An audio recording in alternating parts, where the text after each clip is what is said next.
പമ്പാ നദിയിൽ വസ്ത്രങ്ങൾ ഉപേക്ഷിക്കുന്ന സംഭവത്തിൽ ഹൈക്കോടതി റിപ്പോർട്ട് തേടി. തിരുവിതാംകൂർ ദേവസ്വം ബോർഡും ചീഫ് സെക്യൂരിറ്റി ഓഫീസറും റിപ്പോർട്ട് നൽകണം. ഉപേക്ഷിക്കപ്പെട്ട വസ്ത്രങ്ങൾ ശബരിമല വനമേഖലയിൽ കത്തിക്കരുതെന്നും കോടതി നിർദ്ദേശിച്ചു.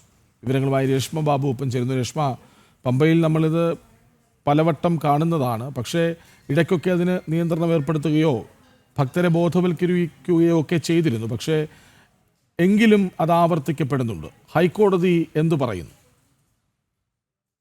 പലപ്പോഴും പമ്പാ നദിയിൽ വസ്ത്രങ്ങൾ ഉപേക്ഷിക്കുന്ന സംഭവങ്ങൾ നിരന്തരം റിപ്പോർട്ട് ചെയ്യപ്പെട്ടിരുന്നു. ഈ സംഭവത്തിലാണ് ഹൈക്കോടതിയുടെ ഭാഗത്തുനിന്നും ഇപ്പോൾ ഇടപെടൽ ഉണ്ടായിരിക്കുന്നത്. തിരുവിതാംകൂർ ദേവസ്വം ബോർഡും അതോടൊപ്പം തന്നെ ചീഫ് വിജിലൻസ് ആൻഡ് സെക്യൂരിറ്റി ഓഫീസറും കൃത്യമായിട്ട് ഇക്കാര്യത്തിൽ റിപ്പോർട്ട് നൽകണമെന്നാണ് ദേവസ്വം ബെഞ്ച് നിർദ്ദേശം നൽകിയിരിക്കുന്നത്. വിശദീകരണവും നൽകണം. അതുകൂടാതെ തന്നെ ഉപേക്ഷിക്കപ്പെട്ട വസ്ത്രങ്ങൾ ശബരിമല വനമേഖലയിൽ കത്തിക്കരുത് എന്നുള്ള കർശന നിർദ്ദേശം കൂടി ഹൈക്കോടതിയുടെ ഭാഗത്തുനിന്ന് ഉണ്ടായിട്ടുണ്ട്.